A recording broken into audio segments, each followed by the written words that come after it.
Today, I'm going to teach you 5 powerful conflict resolution techniques that you can use to improve your attrition right away and manage conflict differently in your role in call center and BPOs. Conflict is real, it's part of life. How you decide to respond or react to every interaction between audiences, people, company, and your clients is going to make the difference. Let's go through these real examples. Example number 1, your client is questioning why your absenteeism is so high during a holiday.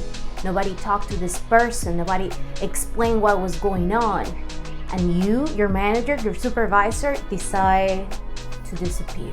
This is avoiding conflict, which is a problem that creates other problems. Example number 2, misrepresentation. Your managers, your supervisor, somebody within your organization figure out that an agent was hanging up the phone. That's an ethical issue. Where you receive a complaint. Then instead of getting data, understanding what was going on, then you start justifying your rep or your supervisor or whoever is responsible for the complaint instead of taking accountability of it. That creates other kind of conflicts because you're excusing the behavior instead of accepting, taking responsibility, and then create a plan on how to address it so it doesn't happen again.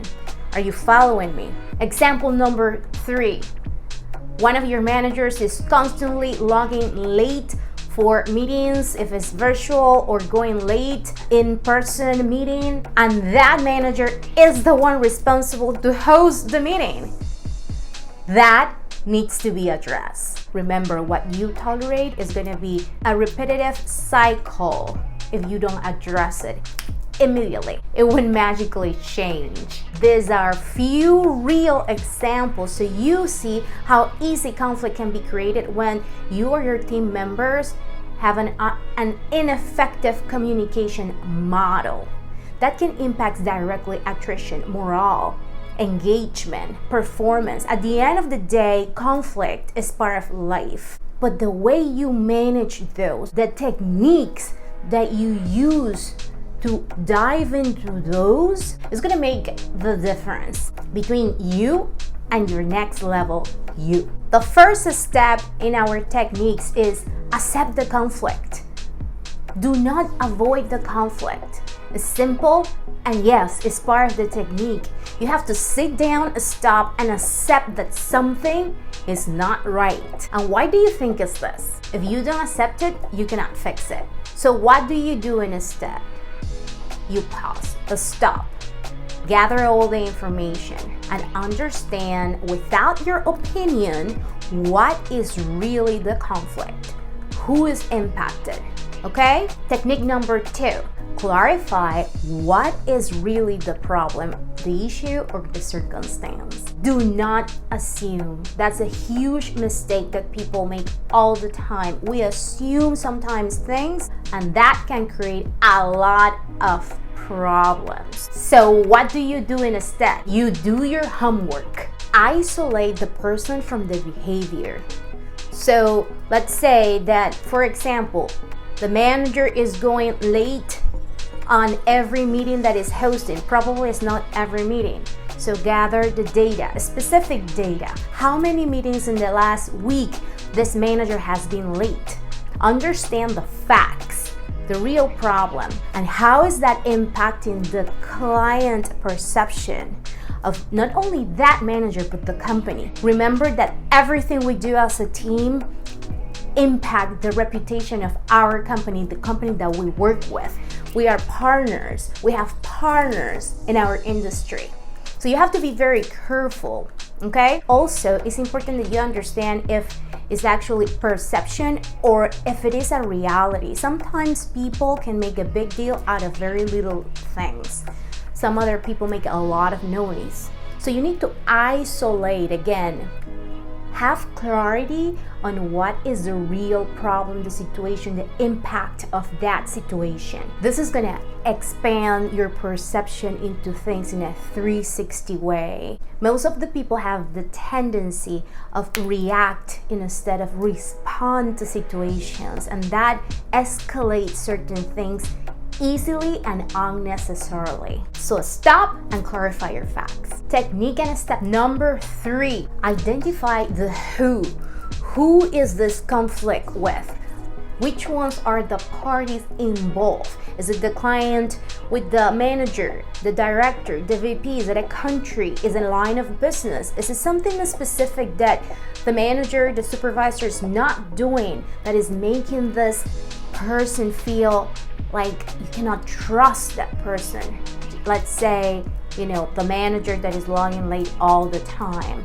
What is really going on? The wording that you use for reps is different than the ones you use for subs, for managers, the information that you use for directors. So at the end of the day, we need to understand very well to resolve the problem, to make an agreement into things, or agree to disagree. You need to understand who are the parties involved. Specifically, let's say that is a change in a compensation that it was not communicated. Was it something that obviously impacted the reps, but then did the client give that information late? The client didn't communicate, or it was something impacted directly after the facts. That destroys morale. So how are you going to manage that conflict? It's your responsibility because that is under your umbrella. So are you following how understanding who are the players, who are the people involved in that conflict is going to help you to find better ways to resolve those problems. Technique number 4, you need to sit down and identify what are the possible solutions. And you will say, well, Christie, these are too many steps, too many techniques to resolve a conflict. Well, yes. If you don't do this, what is going to happen is that it's going to repeat over and over again. If you avoid conflict, next time that problem happens or that situation happens, it's going to create more escalation, more frustration, more concerns, to the point that can be disrespectful for all the parties involved.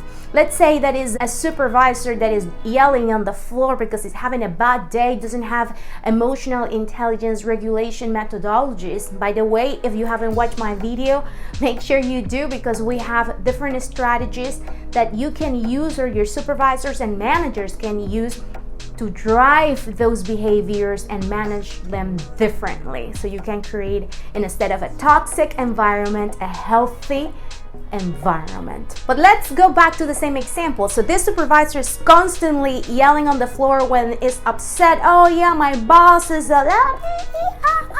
or this and this happened, and not playing an active role but a passive role. And then you are seeing that you are the director, you are the manager, and then you are not addressing that situation. What do you think is gonna create with the rest of your supervisors? What do you think is gonna create with the rest of their teams? It's like, whoa, this behavior is allowed. You see? So there is a huge difference. If you don't manage conflict resolution for different circumstances in different scenarios, that can create way more problems. So sitting down and trying to identify what are the possible solutions is gonna take some time, but it's worth it. You're accepting the responsibility, and then you have the power to fix it. So it's like, well, what are the options I have here? You understand who is the people impacted. So why is this going on? You have the facts. So now put that all together. You can actually get with your teams if it's something related to the client, if it's some specific data that you need with workforce management. You can collect more data if it's like a yearly review, a QBR. If it's something related to attrition, then you can do focus groups. But all that information is additional, so you can grab the facts to identify the possible solutions to fix that problem. Remember that we are facilitators. We are problem solvers. We are high achievers that want our teams to be successful. And success doesn't happen overnight, guys. And number 5, the technique or the step is that you figure out which communication technique or style are you going to use to fix this problem, to get into an agreement, to negotiate other terms, to continue monitor the situation, to make sure that this thing doesn't happen again, to assure that this conflict is addressed and resolved for good. So these are 5 techniques, 5 steps you can use that are very simple and practical to be integrated in your day-to-day life, but they are so powerful for conflict resolution. And if this is one of the core competencies that you are working on to level up your career and accelerate your results, to get that promotion, to duplicate the system, if it's hard for you to identify conflict and to resolve them, this is one of the core competencies that you will master with specific techniques and methodologies deeper in supercharge your communication powers with Becoming the Expert Bootcamp, March 18 in San Pedro Sula, Honduras. I am very excited to announce that registrations are open. This is a priceless launch offer that I'm having right now, open for early birds, with all the bonuses included. So if you are determined to unlock the secrets to become a powerful communicator in your industry, no matter your audiences, by mastering the art of communicating effectively, now is the moment. It's a one-time event customized for our industry with different strategies, a step-by-step framework that is going to help you to have a communication reset, especially to manage difficult situations, and then how to communicate through C-suites, senior management levels effectively in QBRs, yearly reviews, presentations, day-to-day interactions. You're going to discover your optimal communication style, not pretend to be something else, but your own. What are the different archetypes? Knowing the secrets of your audience, people, company, and your clients, so you can get promoted faster this year and earn more money in your pocket. And the most important thing for me is that you get out of that bootcamp with your plan of success, having a clear communication matrix, a powerful communication strategy that you can use and integrate and see the results right away. You can deliver eloquent action plans to your clients, to your people, to senior management, to C-suites, remote or on-site, that are gonna improve dramatically how effective you are. This applies for attrition, performance management, reducing the curve of learning for yourself or your team members, and conflict resolution. So if you want to become an unforgettable, high-impact leader by mastering the art of communicating effectively in call centers and BPOs, now is your moment. Send me a DM, send me a WhatsApp. This is the information. This is a priceless launch offer. So sign up today. Remember to like this class. Leave me your comment on which one of these steps and techniques has been more difficult for you sometimes or for your team members. What other problems are you facing right now? And remember to share this video with other leaders in our industry that knows and understand the value added and the empowerment of self-development and are determined to get to the next level. See you next class. Bye-bye.